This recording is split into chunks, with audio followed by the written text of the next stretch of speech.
Everybody knows. Yeah, I responded. Oh, okay. I missed that. That's, then it's not on the agenda. So I don't think it's today. What was that I was asking about? The election? Oh, that's why I was asking. It is on today's.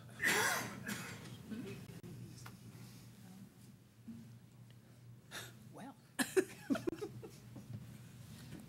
Oh, God, look what the cream did in my coffee. No emojis. Now, that's just wrong. I need a spoon. Don't give it to me. You know what? I'll sit here and drink it. Okay. Oh, We still got a minute. oh, I thought I was late. No, you still got under a minute. I haven't seen her in weeks.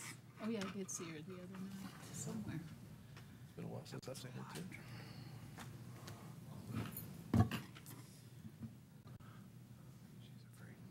And, oh, Thursday night we'll be at Premier Lions.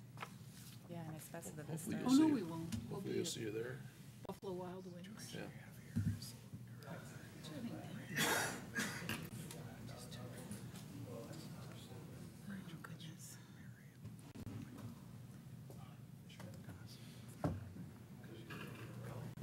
Oh, that's all right. It looks like it's warm on the outside. It's gonna come up. Do you mind if something were to happen, I just scoot over? No, that's fine. If we have to share, we have to share. Well, that Let's was get- inviting. Let's get the job done, right? Well, now I know where I'm wanted. Well, we've shared before, haven't we? Yes, we have. Yes, we of have. course, and you've never pushed me away, and I appreciate Wow, that. first time for everything. Ooh. Good afternoon, ladies and gentlemen. I'll call to order the work session for the Sierra Vista City Council for September 12th, 2017. We have one council member out on business, and the other out on a family issue, but we're going to go ahead and continue. The first thing is the September 14th agenda items for the council meeting on Thursday. And obviously, we call to order. We'll have the roll call invocation and the pledge, approval of the agenda, city manager's report. And item number 2 is on the consent agenda. We have a number of things there. The first is the approval of the city council meeting minutes for 10 August. Did anybody find any additions, deletions, corrections No. for the minutes of 10 August? Okay. We have the next two items under item 2 are festival and liquor license applications. Jill, can you brief us on item 2.2? Mayor Mueller, members of council. Yes, item 2.2 is a Fair Festival winery license for Zarpara Vineyards, and they come to the farmers market periodically throughout the year, and they have to get an individual license for every time they come to the event. And that's what this is this will allow them to participate in the farmers market on those 4 dates coming up this fall. Any questions for, and I apologize for not saying Ms. Adams. No problem. Any questions for Ms. Adams? All right, item 2.3 is another liquor license application. Ms. Adams? Mayor Mueller, members of council, a special event liquor license for the Fun Festival, which is going to be held the weekend of September 22nd and 23rd at Veterans Park. Again, it's standard consent item, and if approved, they are actually going to pick up and hand deliver up to the liquor board so they can make sure they get it issued in time for their fair, because they were a little late on their application. Okay, any questions for Ms. Adams? No. All right, then the last under part 2, item 2 is another liquor license. Ms. Adams, would you please elucidate? I'm all about liquor. Yes, this is a special event liquor license for service at Art in the Park coming up in October for the Mr. Potvin and the Firefighters Charity. And again, it's a normal consent item that, if approved, it will be returned up to the state for issuance following the meeting. And Mr. Mayor, I would be recusing myself from Got that vote. Yes, ma'am. So since that's on a, what do you call it? We can pull that off the consent and make that a new business item so Is it- that, yes, sir. Yeah. I did have a question. When you say a liquor license, that includes beer and wine and hard alcohol or whatever it's called? Absolutely, Mayor Mueller, Councilmember Calhoun. Special liquor licenses are full licenses. Most of the ones we get tend to be one or the other, but we do get ones where they do serve drinks and cocktails, yes. Thank you. Okay, any other questions on item 2? I see the Mayor Pro Tem has got item 2 to introduce next, on Thursday, so you know where to take the appropriate breaths while you're going, reading through all those, yeah. Okay, the next item is item 3, which is a public hearing item, and it deals with the submission to the U.S. Housing and Urban Development, a consolidated annual performance evaluation report. Mr. McLaughlin, will you enlighten us, please? Absolutely. Mayor Mueller, members of council, the CAPER is an overall review of community development activities undertaken during the 2015 to 16 program years by the city. Is part of the consolidated planning process, which is a prerequisite to receiving community development block grant allocations from the U.S. Department of Housing and Urban Development. The report contains a lot of descriptive data and background information on the community, goals and outcomes, and funding received and expended. This is essentially a reporting mechanism to HUD and the community on program accomplishments. As you're aware, the major capital projects undertaken during the previous program year include curb, gutter, and sidewalk installed along Taylor Drive from North Garden Avenue to North Avenue, and an 8-foot asphalt sidewalk into Soldier Creek Park. The installation of streetlights in the Fry Town site and Solgar neighborhoods, that was accomplished using 15 and 16 funding. The project is now complete. We also entered into a contract with Habitat for Humanity to move forward with an emergency home repair program. They've begun advertising and accepting applications. We anticipate the projects to be starting completed this calendar year, but by no later than the end of the fiscal year. Prior to submitting the CAPER to HUD, we must first advertise and hold a public hearing on the report. No public comment has been received to date in response to the city's notice, which has been published in the newspaper and on the city's website. And with that, I'll take any This questions. will be a public hearing opportunity, That's right. and is there a vote required for us to approve it? Approve the submission. Submission, okay, Right. got it.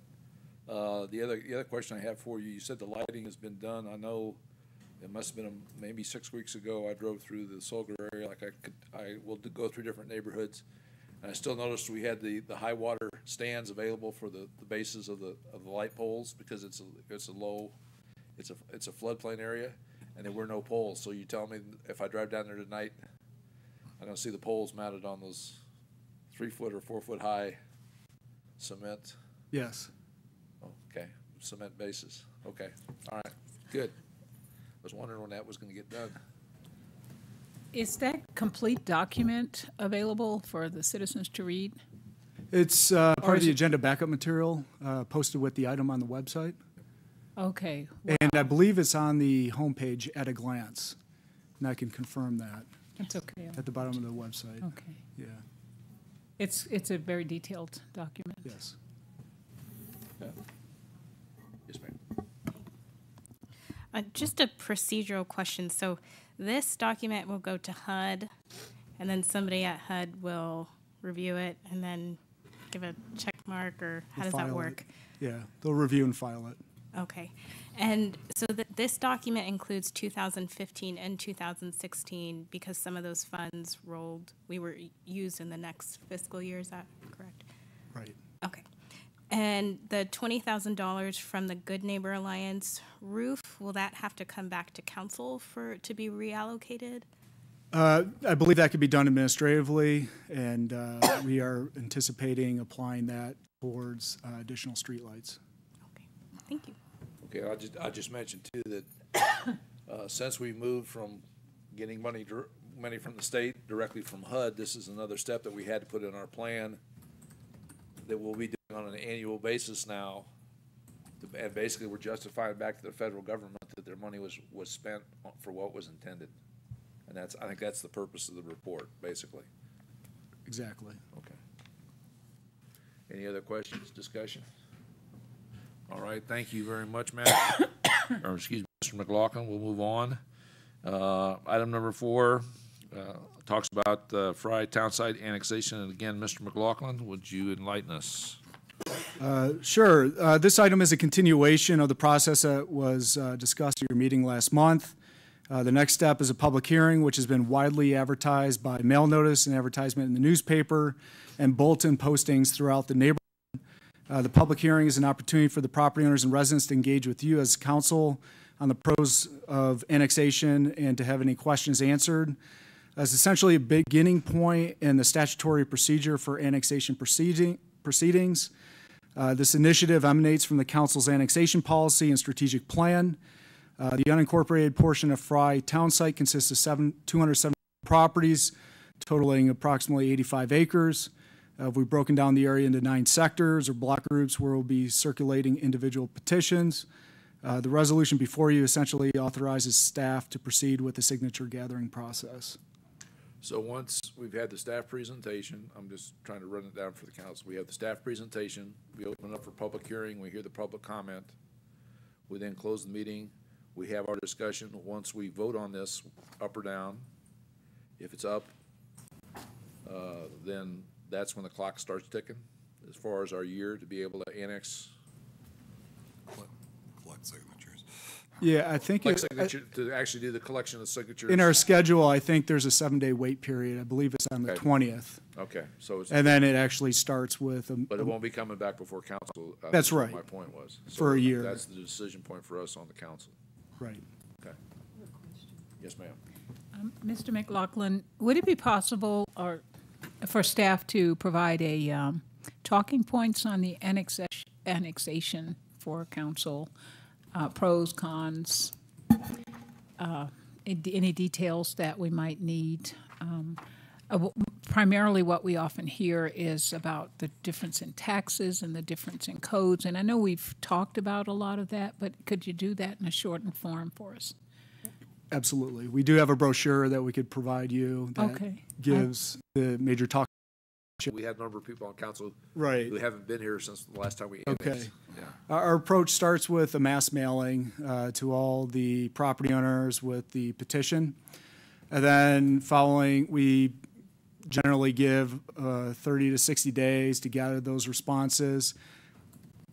And then we start proactively contacting the property owners. We could do that one of 2 ways. We can look them up through our utility billing system and contact them by phone, particularly when the owner doesn't reside on the property. And for those that homesteaded properties, we can knock on their doors and introduce ourselves and share the benefits of annexation and request a signing of the petition. And generally, that's been successful in the past. And the goal is to get 51% of the owners, again, that's the key word. Right. 51% of the ownership and 51% of the property value. Correct. That's the statutory requirement before they could be annexed. Yes, ma'am. So the City of Sierra Vista annexation petition, it's on page 6 in my PDF. I'm not sure what page it is, but it's the application. Each property owner will complete one of those. Okay. Yes.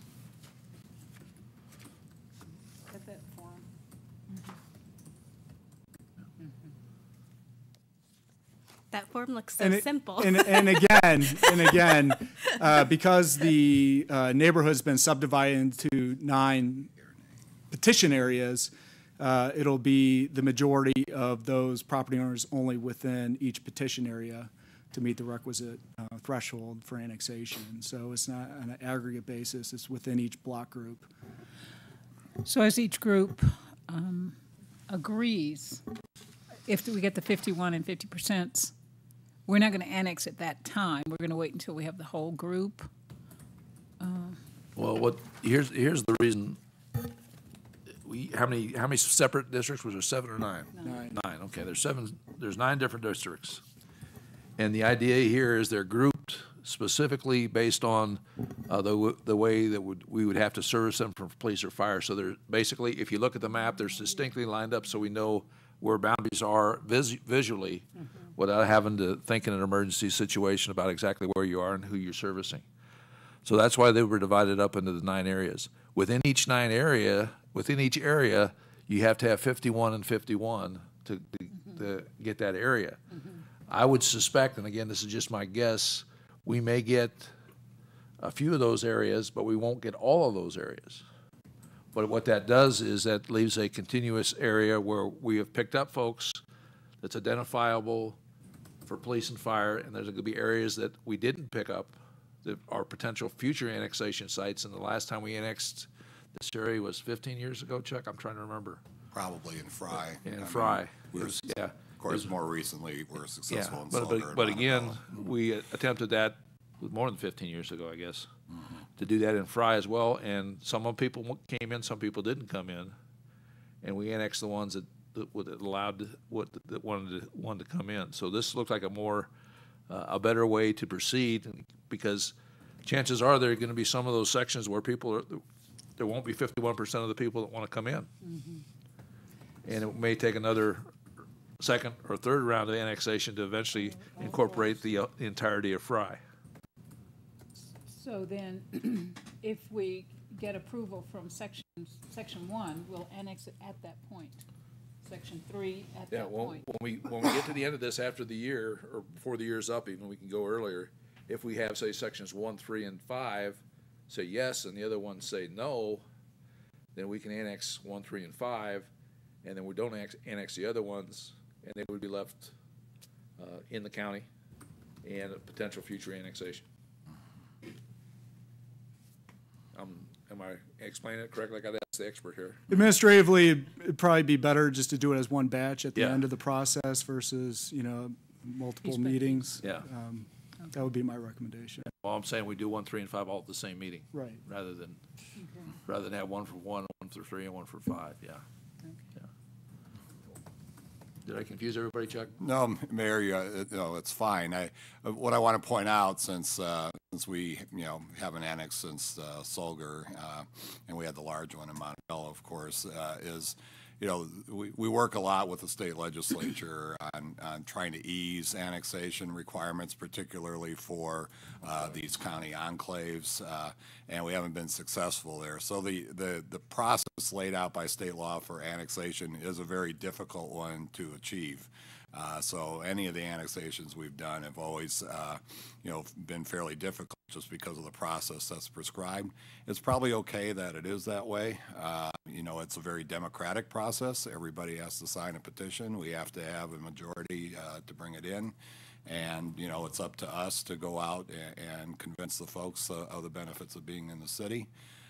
Matt laid out a process that has worked for us pretty well. At the end, usually when it's close, we'll even prevail on council members to help us go out to those areas and try to convince some people to come into the city. Because if you go through Fry, you can see where we've annexed. You can see the benefits of the annexation, and you could see why this would be helpful for the community. And that's one of the things we haven't talked about is right now, if they're in the county, they're not eligible for CDGB money from the city, which we get every year. The county gets theirs every 2 years through SEGO, and they try to spread it around to all the supervisory districts, which means essentially that every 6 years there may be a wad of cash that's spent in that area rather than every year. And obviously, with Solgar being fixed up and annexed, I think the greatest need, I think we can all pretty much agree, is on the west side, and that's pretty much the area that we're annexing. So they'll have better opportunity for community development block grants too. Let me ask you about the fire department. There's been some noise and a couple of people have asked some questions. Does that become part of the Sierra Vista Fire Department? Mayor Mueller, Councilmember Calhoun, once an area is annexed, it becomes part of our service area. So yes, our fire department would then be primarily responsible for the calls generated from the newly annexed areas. Of course, we do have an automatic aid agreement with the Fry Fire District to assist us in some of these areas.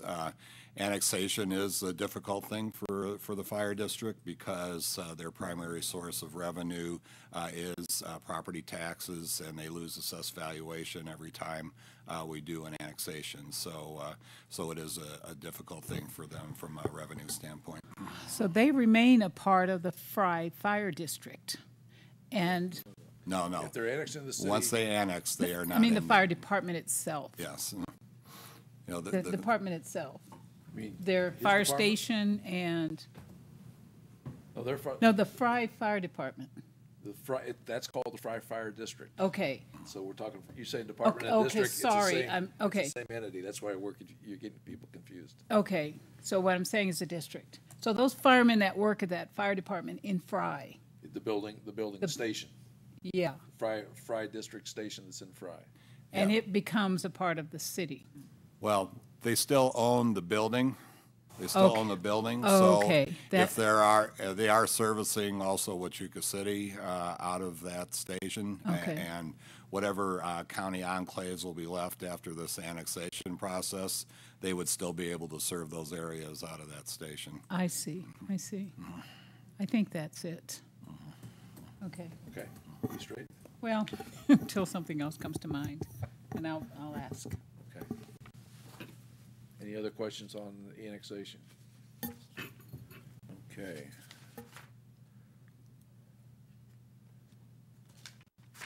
Next item is under new business, we move to item number 5, which is the non-discrimination report, and Ms. Adams. Do you?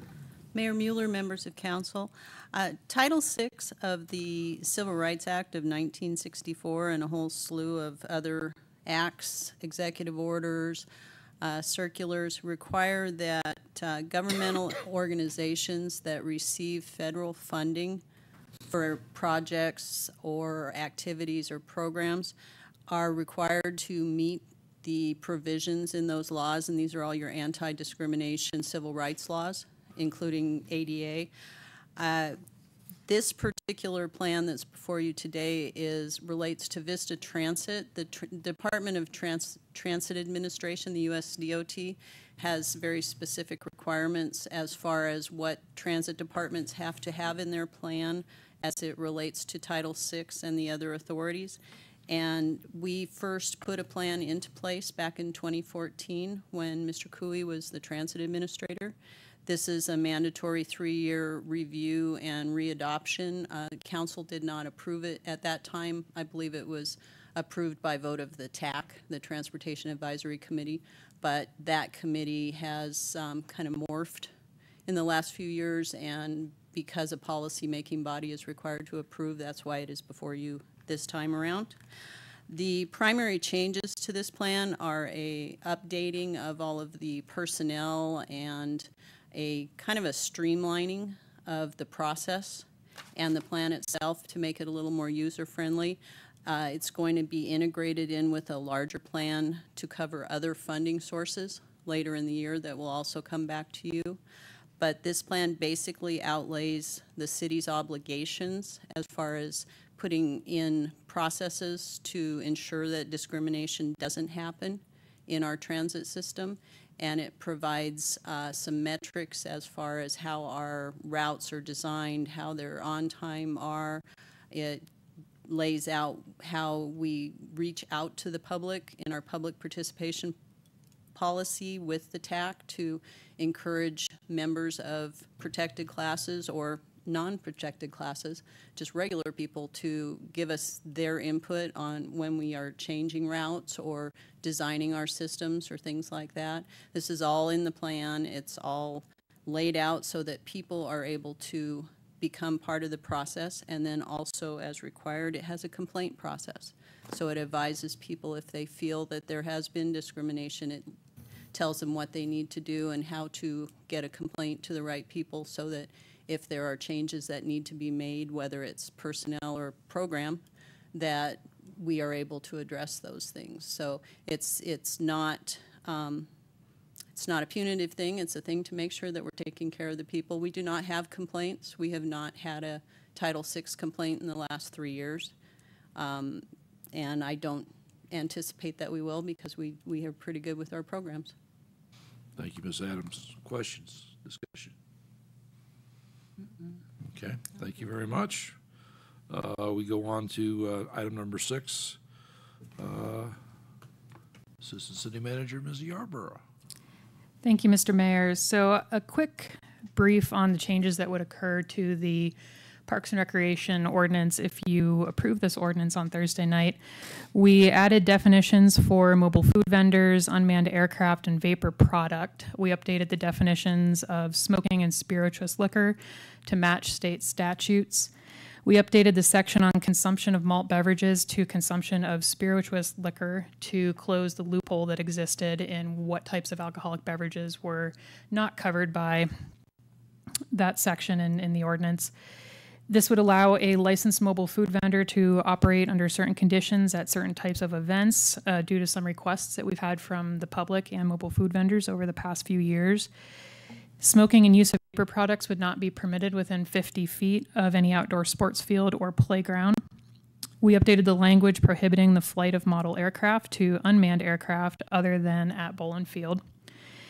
It includes a prohibition on sky lanterns in addition to bonfires, which is already there in the ordinance. In city parks, sky lanterns have become more common at events, and so we felt it was important to include that restriction as well. It would specifically disallow dogs on sports fields, aside from the exceptions that are already present in the code. And we moved motor vehicle parking prohibition to the motor vehicle section and updated that penalty section to make any violation of the motor vehicle section a civil traffic offense. There weren't any comments received from the public while this ordinance was open for public comment. I'd be happy to answer any questions. Questions? What is a sky lantern? Mr. Mayor, Councilmember Wolf, a sky lantern is a lantern that has an open flame underneath it that inflates the lantern. And they've become very common for people to release at events. And so once the flame inflates the lantern, they float off into the sky. And so they're common at weddings, they're common at various other types of events. And we felt that it really wouldn't be prudent to allow open flame to float off into the atmosphere. So we included that in this round of updates. Okay, thank you. And they're generally paper lanterns. Anybody else? All right, thank you, Mrs. Yarborough. Item number 7 is the reappointment of Mr. Patton to the Environmental Affairs Commission. Any comments or questions?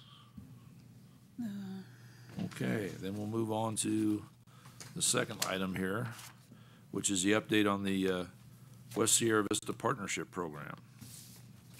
And I believe that's you, Mr. McLaughlin.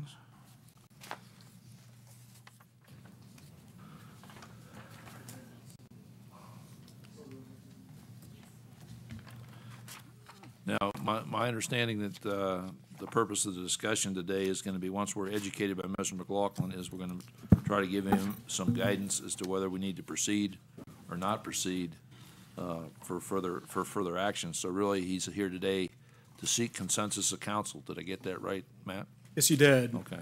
So if it feels like a year has passed since we started this conversation, it's because it has been that long.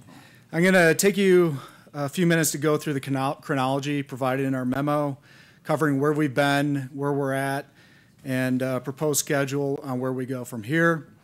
I'll wrap up with a review of the West Sierra Vista Partnership Program and objectives and guidelines, which is what started us on the path that we're on. So we began with the overarching goal of revitalizing old areas of town and promoting reuse of existing vacant buildings. The council set aside $50,000 in last year's budget to establish a business incentive fund. That funding was carried over into this year's budget due to setbacks with the originally conceived redevelopment area, which covered the commercial districts west of Coronado Drive, taking in approximately 342 acres. We learned from the city attorney that Arizona law is very limiting on what cities can and cannot do to carry out economic development.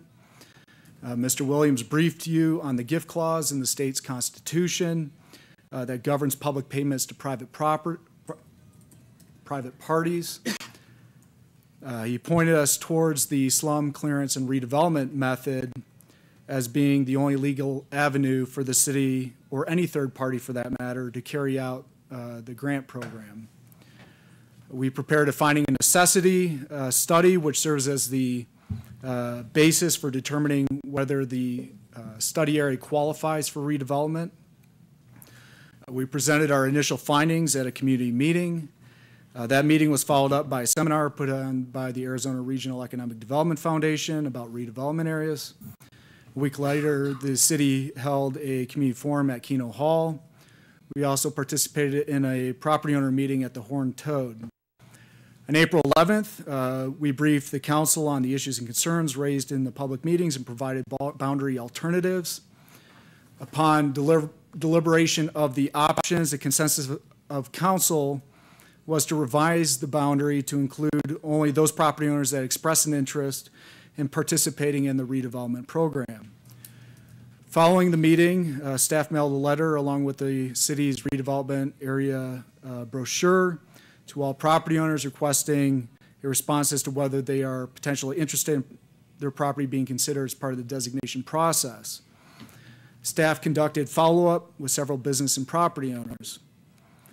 Exhibit A depicts the location of the parcels that affirmatively responded with potential interest, which comprises 24 distinct property owners. We concentrated our outreach efforts on solidifying support within a concentrated area along Fry Boulevard, which is slated for public investment in the coming years via the MPO. Exhibit B depicts the boundary of the proposed revised redevelopment area, which covers approximately 23 acres, including public rights-of-way. It centers on the oldest area of the city, which grew up around the main gate of Fort Huachuca and formed the original settlement of the town when it was first incorporated in 1956. The average building was constructed 51 years ago in 1966. The area also includes a concentration of vacant developable land under common ownership on the north side of the West Fry Boulevard, adjoining Baker's Dozen and Cool Dreams and Hoppin' Grapes. It's a nice, compact, highly visible area that is a prominent part of the city's history that will make a good starting basis for the city's revitalization efforts. Over the past week, I've been communicating with Skip Larson with the VFW. There are property owners on the west side of the VFW property that are interested in participating, so the VFW property would serve as a bridge to reach those two additional property owners. And there's a meeting this evening where they're going to discuss a proposal. So I should have an answer later this week, which could expand the boundary by another couple acres. And so what we're talking about, if I can, it's essentially the Snow White Cleaners, and then the property at 550 Fry Boulevard, which extends over to South Garden Avenue. The next steps, if you elect to proceed, is for staff to revise and present the finding and necessity study at a public meeting. It's tentatively proposed for October 26, which coincides with your second meeting in October. From there, we'll need to draft a basic redevelopment plan addressing the required elements under state statutes. I will propose presenting a draft to the public at your first work session in January. Additionally, we will take time to meet with each of the 12 property owners to go over the plan either individually or in a roundtable format. The formal approval process requires a conformity review by the Planning and Zoning Commission and a public hearing before council. If we follow this schedule, we should be in a position to start taking in applications for the Economic Development Incentive Fund by next spring. So again, as a refresher, I want to take you back through the framework that we put together on the Small Business Incentive Fund, which we termed the West Sierra Vista Partnership Program. To reiterate, the focus of this program is bringing existing older building stock up to standard and making storefronts and the streetscape more appealing and inviting. What we'll be looking for in an application is the economic impact of a proposed project in terms of its private investment, how it transforms the physical and aesthetic character of the space, whether a new use is being introduced that will add a new dimension to the business district, associated job creation, including the use of local contractors that are going to be putting money back into the economy, and other tangible benefits. In terms of grant requirements, since this is being set up as a small business incentive fund, the property must be principally used for commercial business and be located within the redevelopment area. In the interest of efficiency, we're proposing the applications be considered on a first-come, first-served basis rather than holding them for a prescribed application cycle throughout the year. We originally suggested a combined maximum grant award of $10,000 per property per year. Larger projects could be considered with review and approval by the City Council. Another important provision is that the application must be approved prior to work commencing. We're not going to consider funding projects on a retroactive basis. The applicant will need to submit at least 2 bids or certified architectural cost estimate. Work must be done by a professionally registered and licensed contractor in compliance with applicable building codes and architectural design guidelines. The project must be completed within 6 months or the city may cancel the grant. The applicant will be reimbursed after the project is completed pursuant to an approved scope of work and upon providing canceled checks or other proof of payment that match up with the contractor invoices. In terms of the elements of the program, in a redevelopment scenario, the program could cover demolition and site clearance costs. Here we're recommending the grant cover up to $10,000 to be paid out upon a certificate of occupancy being issued for the new construction, which must exceed 20 times the requested grant amount. Can you go back, please? Yeah. Explain the 20. Okay, so in connection with a building permit for new construction, the demolition site clearance costs can be considered for grant funding, provided that the new investment is 20 times the grant amount. So what you're saying. So that- $200,000 in new construction value. What you're saying is normally you wouldn't consider demolition, but if in fact demolition would result in 20 times more the value of the building after they're completed, that would be allowed. The demolition needs to be paired with a building permit application To incentivize. for new construction. Okay. Greg, you had- No, Mayor, you answered it. Okay. And I have one question, just how did you arrive at 20 times? What makes that a reasonable amount? Anything in particular? It's a factor that I've used in the past in a similar grant program. It can be whatever is policy decision by council. It's proposed for your consideration. Seems reasonable. How about we wait to start seeing what the actual market is for this? So if we have people coming up saying that they're willing to do it, but they want to put in $100,000, $150,000 building, can you just let council know so that we can start trying to figure out what the actual market looks like? I was wondering if 20,000 is around an average number that new, New commercial construction is generally north of $500,000. So this could be an accessory building or I see. Smaller footprint type structure. Okay, that seems reasonable, especially on the west end. This component provides funding for building facade improvements facing a public street. This can include painting, residing, awnings, decorative lighting, window replacement, and architectural features. Projects should include multiple elements to make a significant visual impact. This would be a 50-50 grant up to $5,000 per street frontage.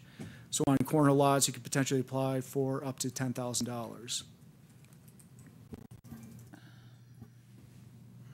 Is that a matching? Is that considered matching then? Yes. Okay. Also eligible for consideration are interior improvements. These are typically code-related and involve installation or replacement of mechanical, plumbing, and electrical systems, fire suppression, doors, flooring, attached fixtures, grease traps, and the like. We're recommending funding 25% of the eligible project costs not to exceed $5,000. ADA, isn't that too? That's a separate line item that I'll be getting to. Okay. One of the startup costs that businesses struggle with. Matt, can you go back one slide, please? Sure. So on the grease traps, those are about $20,000, right? It varies. It could be $20,000, yeah. So 5,000, not to exceed 5,000. Again, are these just numbers that we're just kind of plugging in at this point? I mean, they can all be kind of changed or somewhat variable depending on what we're trying to Starting do, basis right? for your consideration. Okay. I think we want to give more for exterior improvements that are more visible to the public versus internal upgrades. That may be necessary to get a business into a vacant space. There are political factors at play that There's what at play? political factors in terms of where you want the emphasis of the program to be placed. I just want new businesses in, Mayor. I don't know Right, about you. right. So And again, these program elements are stackable. So up to the $10,000 grant amount. So you could have a portion of your application applying towards the internal improvements, to new signage, to exterior building renovations within that overall grant amount. So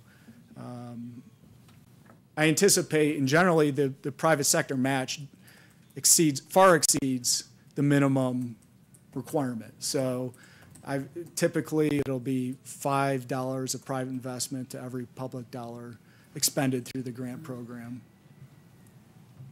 Mr. Mayor. I think we're just proposing some numbers here. I think as we gain experience in the program, they can be adjusted. Certainly, the code requirements can be an impediment to somebody renovating an older building to start up a business. So, council may determine that's a more important, or at least as an important factor as a facade improvement or something like that. So, or signage. So, we can make those adjustments as we go along. Mayor. Go ahead. So maybe as a recommendation to simplify this a little bit, I like the idea of at least capping it off per an opportunity. Opportunity being holistic, interior, exterior, whatever it takes to get it up. I'll defer to council what they think that number is. I don't mind it being 10,000 with a match. And if it's just simply a straight pool, that 10,000 can go towards the interior, the exterior, any combination thereof, then I think that the business owner would have a better idea of where that opportunity can improve the fastest or maybe the quickest. And maybe that allows us a little bit more flexibility with less rules and procedures that we would have to kind of shift and adhere to. The other, again, there could be a waiver component where if they want to exceed the guidelines that are approved by the council, they could come to you with their request for consideration, being outside the guidelines. And you could evaluate the significance of the proposal and whether it's worthy of additional funding.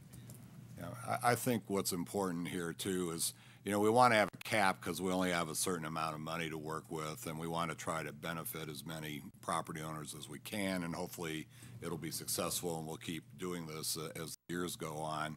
I wouldn't want to get too caught up in, me personally, what's the percentage of what the improvement is and all that kind of thing. If there's a good project and it generally meets the guidelines and is close, we ought to have the flexibility to proceed with that project. I agree with that.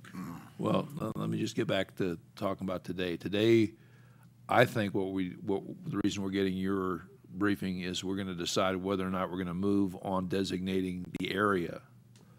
I don't think we're prepared really to talk about all the eaches on each one of the potential programs. I think we probably need to have another session to sit down and talk about the whole thing once it's briefed.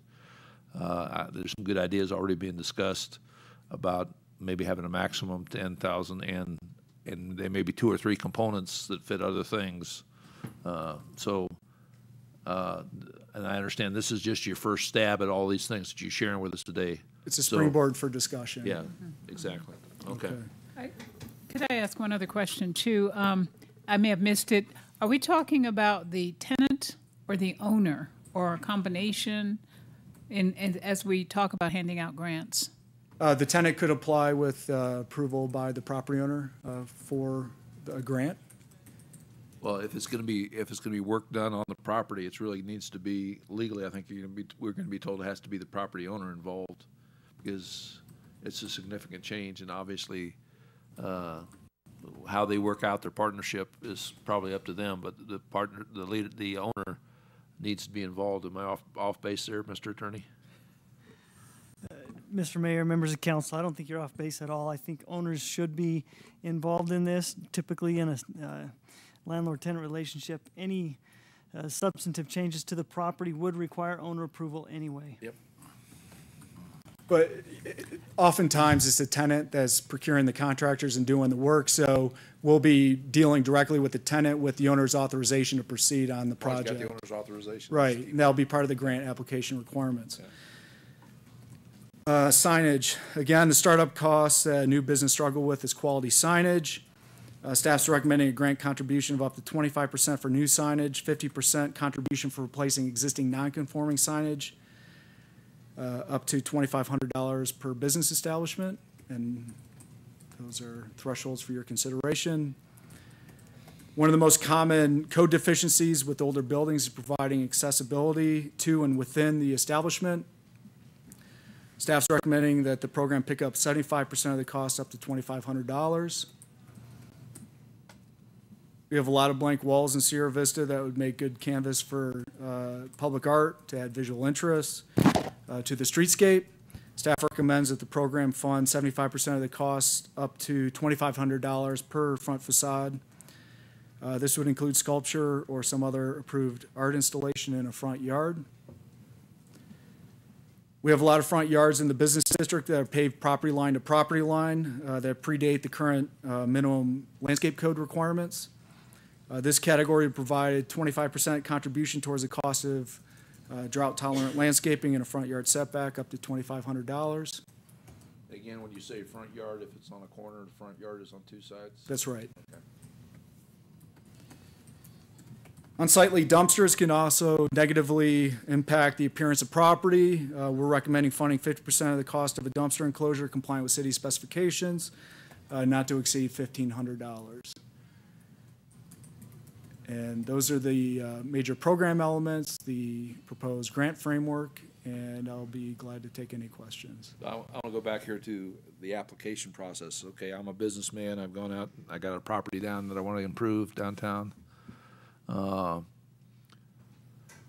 Where am I going to find who I apply to, what's available, when am I going to find that out, when is the first time I'm going to be able to apply, all those kind of questions.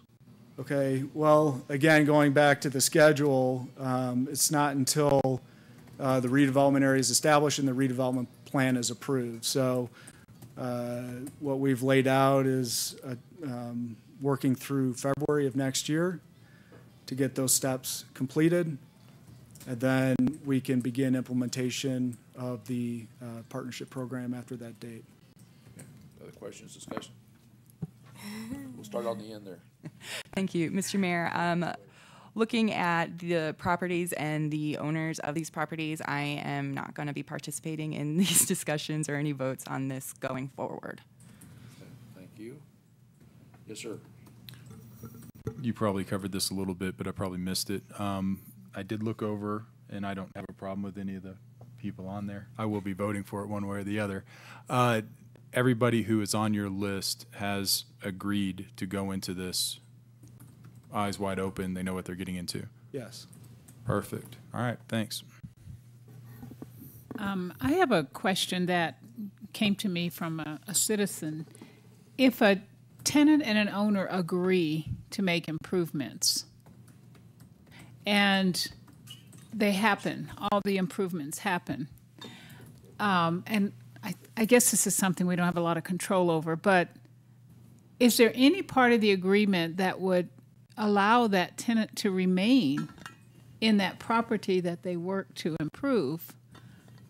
You know, it's an owner-tenant issue that we may not have any control over, but I feel uncomfortable about agreeing with a tenant and even, you know what I'm saying? Yeah, I understand, and I think I know where you're coming from, but really it's incumbent upon the tenant, if he's gonna take some of his own money to improve a property that somebody else owns. Right, And match it with the city funds, right. I would think he would be smart enough to get some type of written guarantee that 1 year, 2 years, 3 years, 5 years, or rent reduction or something else to cover his funds. And that's really incumbent on the applicant to figure that out. We can't really dictate that.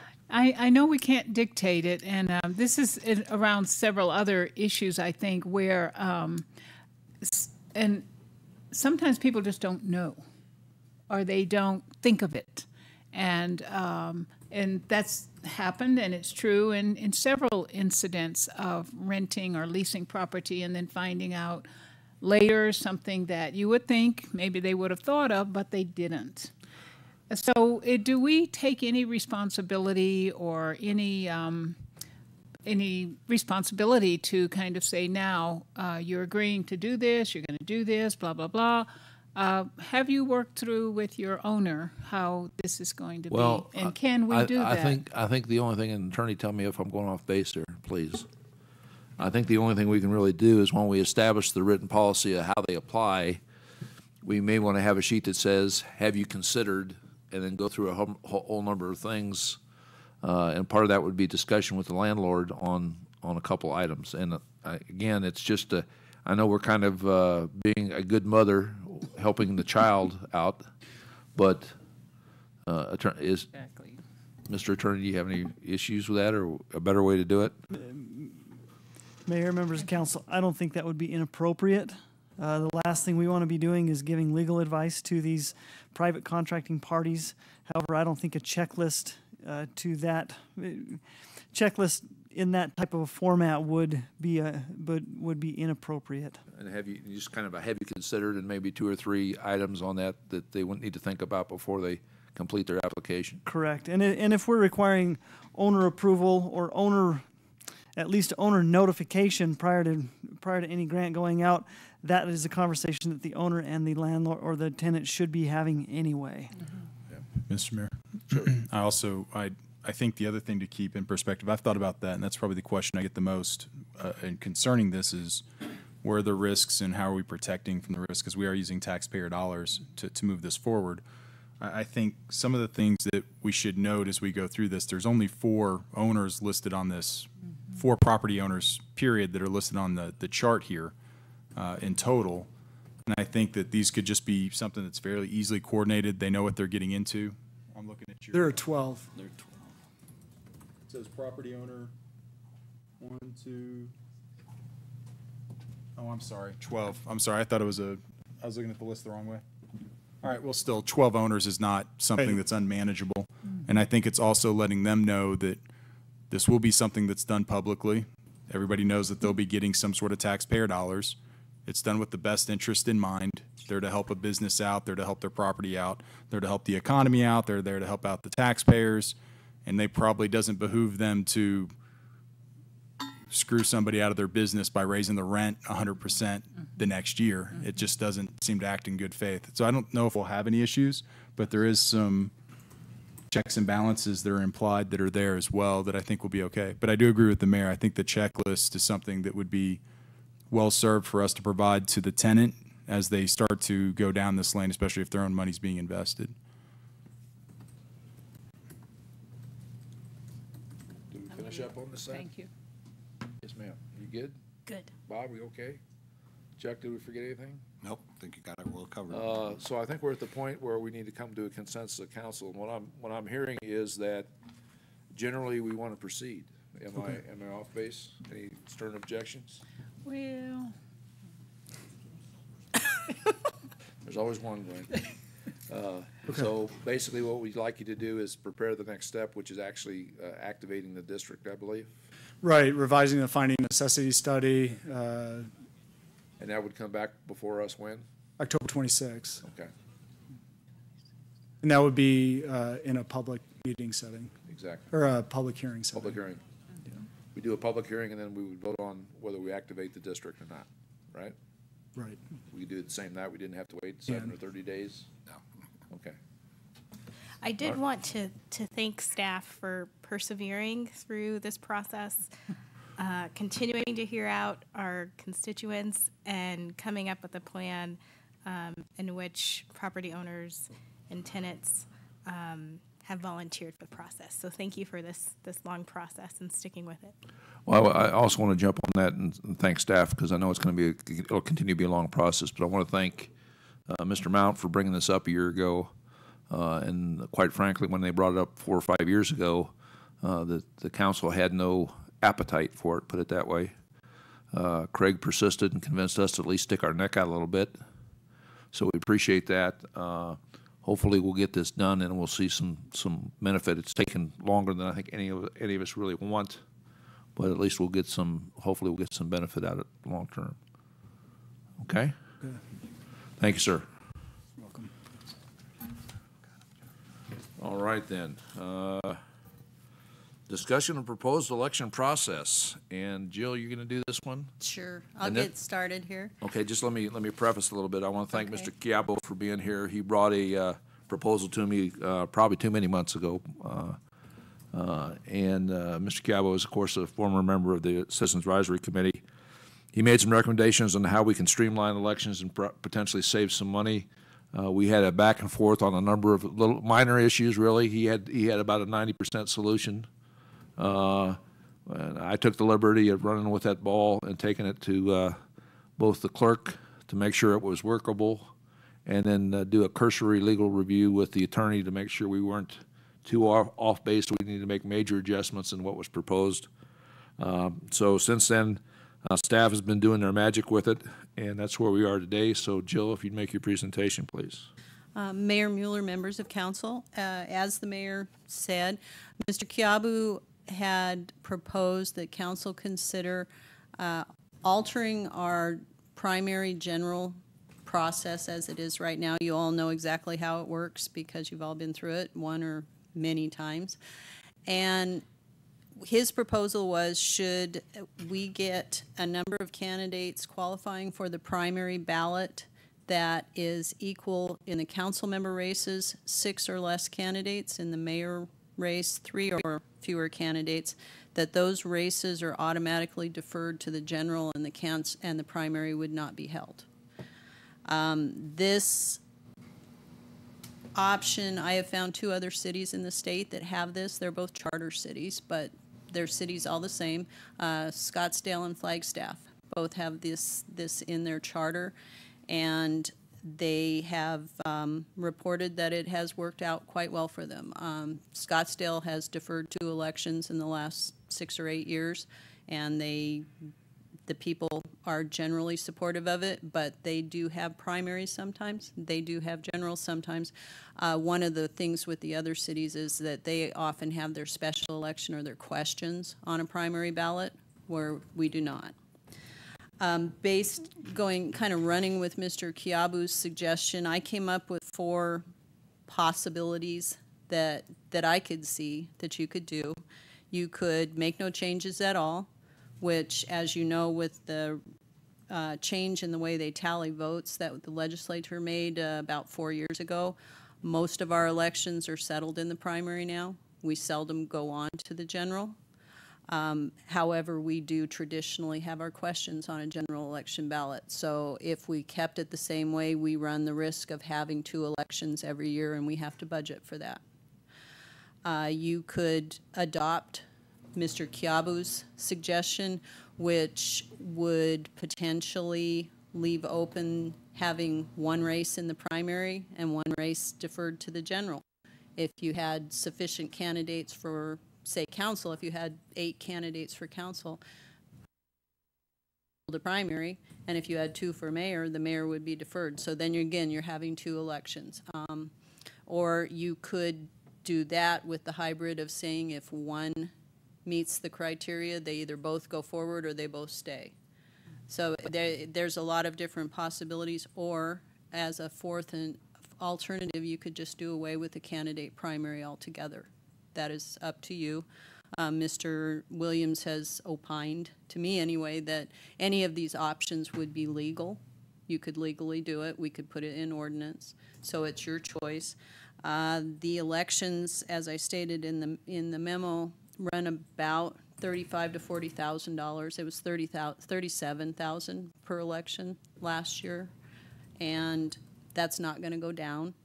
So if you eliminate one, that's $37,000 to $40,000 that you're not having to budget for every year.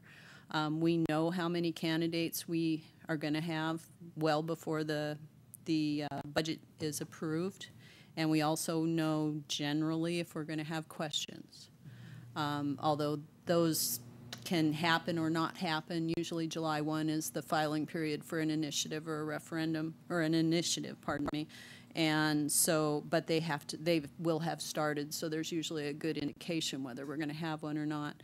So we have a pretty good picture of what option we would go with at the budget time, so that's not an issue. It's really up to you whether you are comfortable not having a primary. I did not, to be honest, really see any downside. The only group of people that I see it affecting would be write-in candidates, because write-in candidates currently can be written in primary or general, and they would be limited to one election. But we have rarely had write-in candidates, so that doesn't seem to be a big part of our population. Okay, so before we proceed and ask Jill questions, the purpose today is to bring this to the table, to discuss it, to see if we want to proceed on any one of these paths or just leave it alone.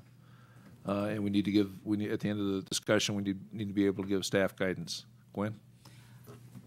I didn't quite understand how it's a disadvantage to a write-in candidate to not to do a primary. Could you say a little more about that?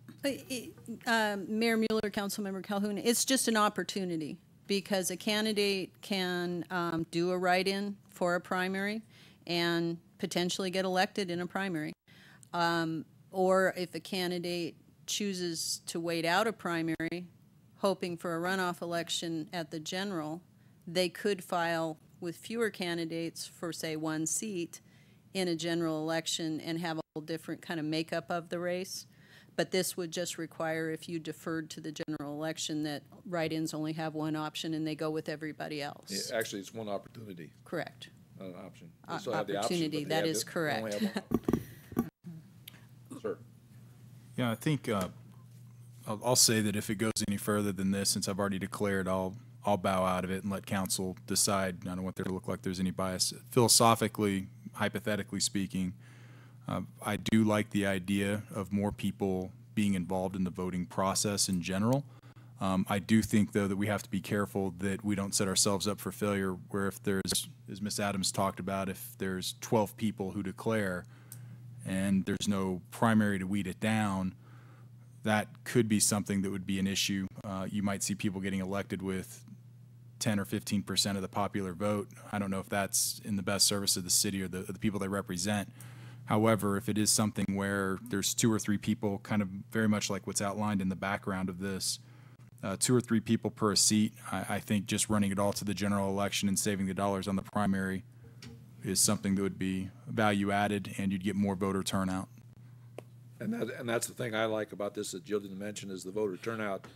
Normally, because there are other elections going on at the general, you have a higher voter turnout, and that gets more voters, and we have a broader support base once you come on council. So I think that's a good thing. We do hear from people that they didn't know Yeah. about the direct election in the primary, and with most of the primary races being partisan races, a lot of people choose not to vote in partisan races, and they don't realize that if they don't get out and do it, that they've given up They've missed their opportunity. their opportunity to vote on a city race. So that has come up more than once in the past. This side. Jill, Ms. Adams, I missed you said you did not see a downside of which of these 4 options? There really is no downside to any of them. I mean, from a processing perspective, We can do it. It's the same for my office. You would get better voter turnout in a general election on a city race. Some Does people, not. They're better educated. that's so. true. There are other people that say that in a general election ballot, they could get buried with all of the high-profile races as well. And so there's a lot of voter education. I mean, we could educate voters better to vote in the primary, but from a budget standpoint, there's no question which would be better if we could eliminate one. But sometimes it's better to have, I mean, that's why a lot of people didn't want to change from the spring election, because they were afraid that moving to the fall cycle at that time would hide the city races under all the state and the federal races, and the president, the presidential year, that overshadows everything. But, I think regardless of what option, if you chose to make a change, I think a lot of voter education through the PAO office would be appropriate, just to let them know that we're out there and what's going on. And even if we don't change, I think that that's something that we could make a commitment to do, to get people more involved in our elections if we kept them the way they are. Well, any change in the voting regulation is going to require us to make sure we do the voter education piece, so people know there is a substantive change no matter what we decide. So I think that's almost a given. Any other discussion? All right, then what I'd like to do is see if we have an issue with the, what was it, 6 and 3 plan, where we don't have a primary. How do I say this? We don't have a primary if we have 6 or 3. 6, it's more than, if it's less than 6, or is it more than 6? Well, 6 or less. 6 or less. Or 3 or less. Or 3 or less. Would go directly that have to the applied by the general. time the filing is required for the primary, then we would go to a general. Correct. 3 candidates per seat. I'm talking 6, we're talking 2 per seat for the council and 3 per seat for mayor. Got it. What if there are 4 vacancies in an election? It would still be 2. It'd be a Well, factor the of way 2. the way it works is the 4th vacancy would be filled by the next person. The way it reads now is, if we had to fill another seat through an election, which is now required, the person that would be the 4th highest in the vote count would get that seat. Yeah, if it goes to the general, it's a winner take all. If Yep. it stays at the primary, then you still have to do the calculations of number of seats divided by vote into the votes and 50% plus 1. But if it were at a general election, it would be winner take all, top 4 votes, top 3 vote Oh, number I of get it. votes. I see what you're saying. Yes. Oh, okay. Okay.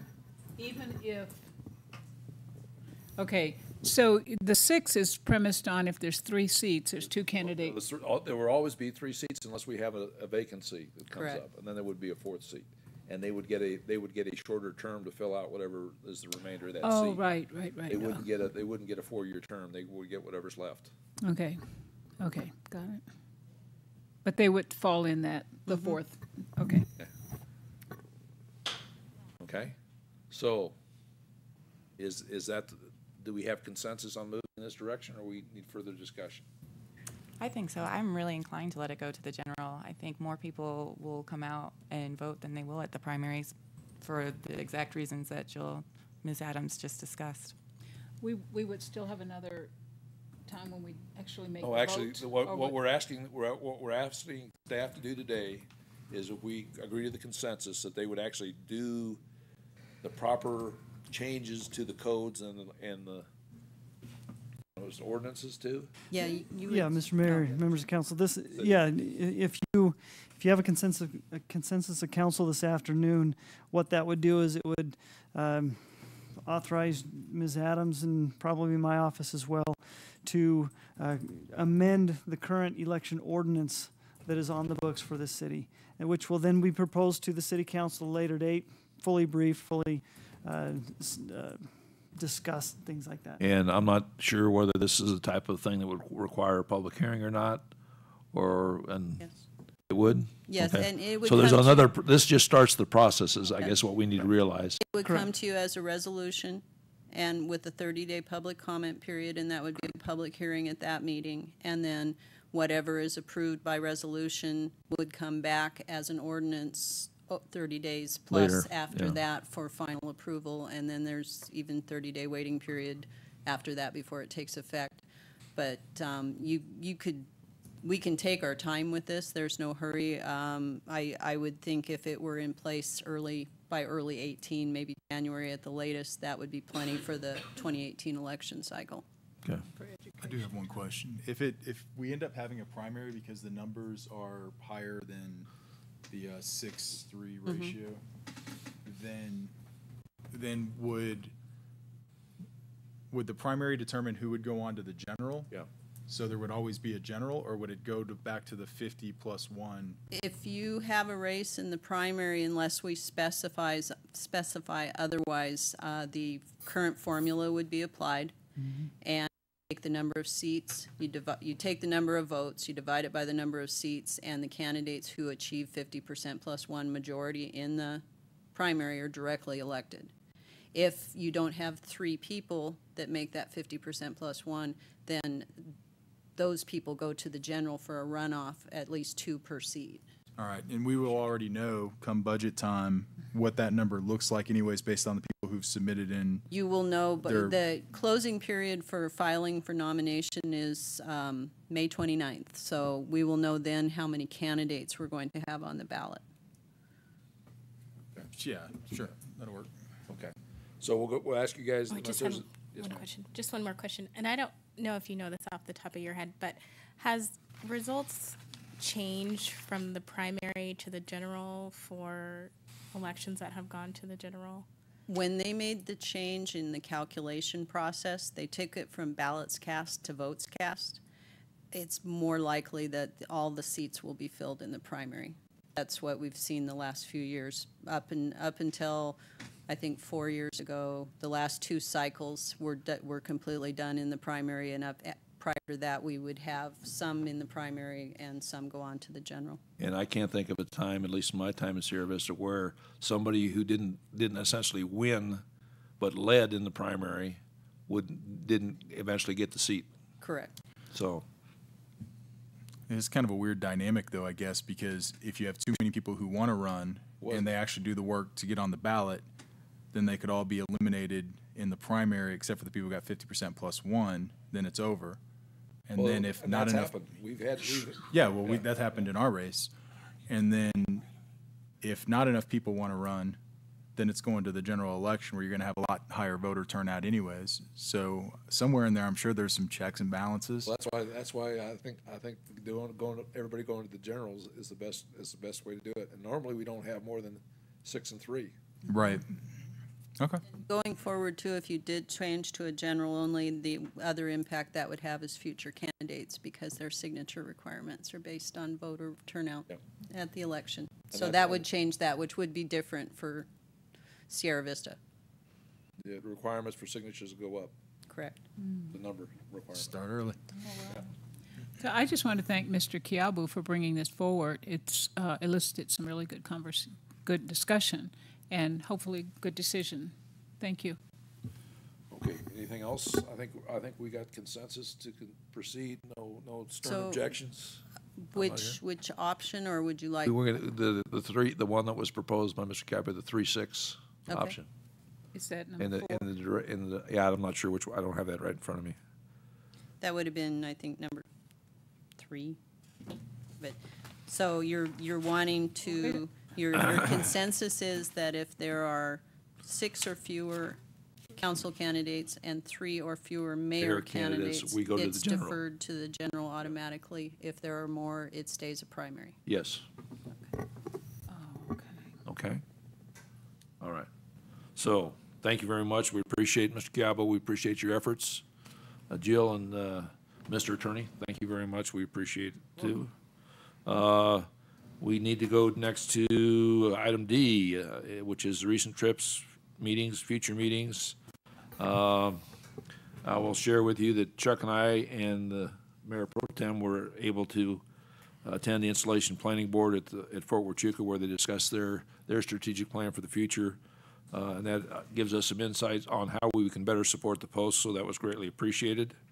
Last Friday, I attended the Mexican Independence Day celebration at the Mexican consulate in Douglas before I came back and had a bratwurst for my supper in the park.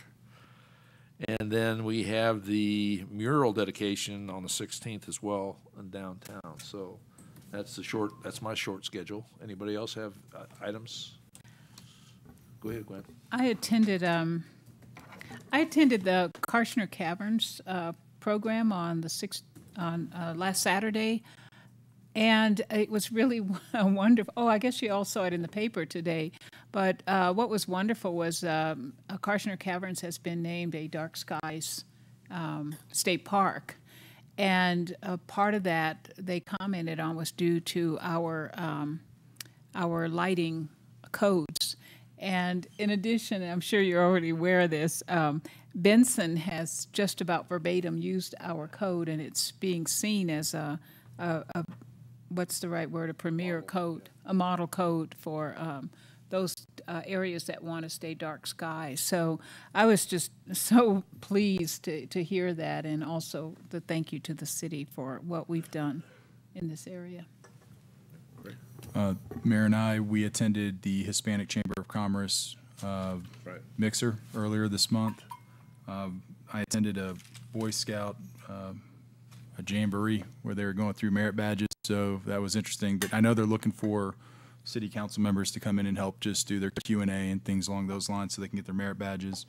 I'll have to get the dates over to Jennifer or Maria, but I've got the Huachuca Spouses Club asked me to come and speak there. And then also the Huachuca Area Republican Women asked me to come speak, and that'll be on the next couple weeks. That'll be up there talking to them. And I'll wait for the board and commission liaison updates for the other pieces. Anybody else?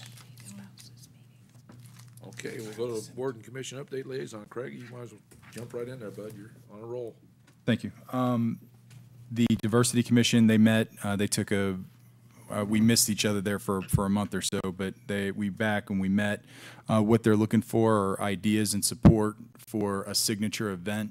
I don't know if it'll be along the lines of what Savor Sierra Vista is. I know that they currently have the Heritage Festival that takes place there at Wayna, but I think that they're looking to expand out of that.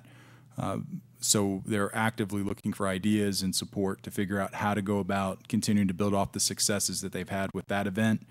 I'll continue to get some more information, but I think that'll be the big thing that they'll focus on. And they're very event-centric, so I think they're just trying to nail down the right one.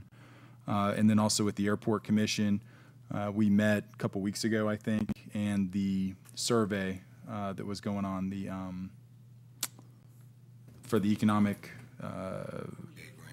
thank you. Yeah, the grant for that. I know that they still had some information that I believe, and I did see the emails, that it was sent over to Economic Development, and so they're still looking to make sure that their information's getting up. But I think that link's already been made up, and Mike's giving me a head nod, so there we go there. So they're looking forward to being informed at least of what's going on with that process so that they can continue to work on that. So those are two big major issues out of those. All right, thank you, Mr. Mount. Anybody else? Yes. I'll just comment that the West End Fair is looking for a chair for the West End Fair. The West End Commission is looking for a chair for the West End Fair. It doesn't have to be a person who even lives on the West End, but someone who has a sense of organization and can bring people together to. It'd be great if it was a businessman from the. Yes, or a it would woman be. from the West End. It would be great if it was somebody from the West End. They're also looking to improve on the West End Fair. However, Rosie assured me that they have a full notebook. I didn't hear what you said, and I don't know if I want to hear it. It's Christie. Oh. Good idea. Put her on the spot. But my time as the chairperson for the West End Fair. Rosie does have a notebook full of information that would help anyone who chose to be that chair to do it with very little having to create any new ideas or anything for it. And that's really needed. So please pass the word out on that. Also, the sister cities, I don't know if I already commented that they have developed a 501c3. They've gone through all the process for that. And they work very closely with the German American Club, the city's German American Club, or it's not the city's, but the one that exists in the city. And I just think they have a really active and productive collaboration going on. I do think, though, it may be important for us to develop a process or an interaction that we have with a 501c3 like this, or if we're going to have one with a 501c3, so that it's a clear line between what's the commission and what's the 501c3 nonprofit. Because there is another group who have been closely aligned with the city who are looking at the possibility of being a 501c3. And so I just think we need to maybe jump ahead of that and be sure we have a process in place. And speaking of processes, we're working on getting the process that came out of our meeting, our committee meeting that we had on commissions, actually getting it in black and white. Jill is attempting to, Miss Adams is attempting to consolidate the decisions that were made at that meeting into a process so that all of the commissions understand, particularly the process of who presents what to whom, is that correct English? At what time, and how we work through taskings. And I just wanted to throw in one other meeting I attended that was very impressive to me, and that was the Carmichael Neighborhood Association, and how active they are in attempting to do things that motivate that community to do good. One thing everybody's aware of is the trash cans that were requested along North Avenue to help clean up the trash that tends to emanate from some of the shopping on Fry Boulevard and gets littered down North Avenue. And that process that activity is working out really well.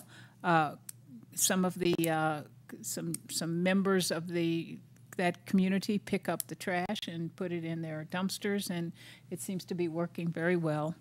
And there have been other things, and they will continue to do things that improve the Carmichael neighborhood area. And I think it's a good example for the entire community, what they're doing in the Carmichael neighborhood area. And that should be it. But it may not be. Thank you, Ms. Calhoun. Anybody else? Okay. If there's nothing else on board liaison updates, future discussion items and council requests. Do we have any, Victoria, that are on the list already that you're aware of or scheduled? Did not bring it with Okay. me today, Mayor. All right. Yeah, any from council then? Yes, ma'am. I will in the future, and I'll definitely get with them, but I just want to know that I think we're working towards that point about putting chickens back on Okay. for a work session, if we can talk about that. Well, when you're ready, let Big chicken vote. let us know so we Big can chicken get all us chickens. Nobody here but us chickens. Okay. Yes, sir. Keep with the animal theme. I was stuck up in Phoenix for most of the morning with just a cell phone. When I was noticing, I sent an email to the chief and I sent it over to the PAO. But I just so happened to see a post on social media where two beautiful dogs were out running around, collars, everything else on them, and people were just kind of saying, "Hey, these dogs running around."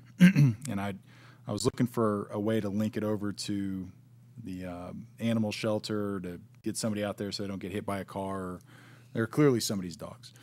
And I started looking around. I couldn't see if there was anything that had any sort of a social media connection where if the city goes out and finds dogs that are clearly somebody's or something, that they can post it up and say, "Hey, these are the dogs that we found today." Somebody can take a quick look, see if the dog's there, if it's missing.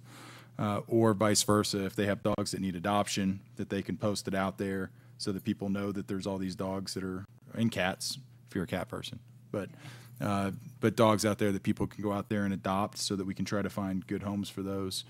But a potential app for that is a good idea. Yeah, and I think we can just use social media that's already there and just filter out, kind of the process of doing that. I think it might help people out. I know me, I don't have kids, all I have are dogs, and one of my dogs goes missing. My wife won't let me hear the end of it, so I'd rather find it as fast as possible. All right. So something along those lines would be nice. Anybody else? Awful quiet on this side. I guess we need to get Rachel back. Well, in that case, Okay. I did see an interesting article in the Herald. Don't test me. About serious topic about the ripple effect of the number of suicide calls and mental health calls that we've been getting, and I think we've talked about this several times. I wasn't sure if we maybe had another follow-up discussion coming, or if that was one of the requests that might be pending. I'm not sure. Do you know? This particular issue is not one that we've discussed except as part of my council executive report. But I did have a conversation with Britt Hansen over at the county because he was asking questions as well. So I think there's going to be a push from his office to get all the stakeholders together and start discussing some of the issues regarding this. When that happens, I can give you guys an update. Great, thank you. That's good. All right. Anybody else? Anything else? Mr. Patujic, anything else? We got it covered? All right, well, thank everybody for being here and the great discussion. Staff, you're doing great work. Meeting's adjourned. It's too late.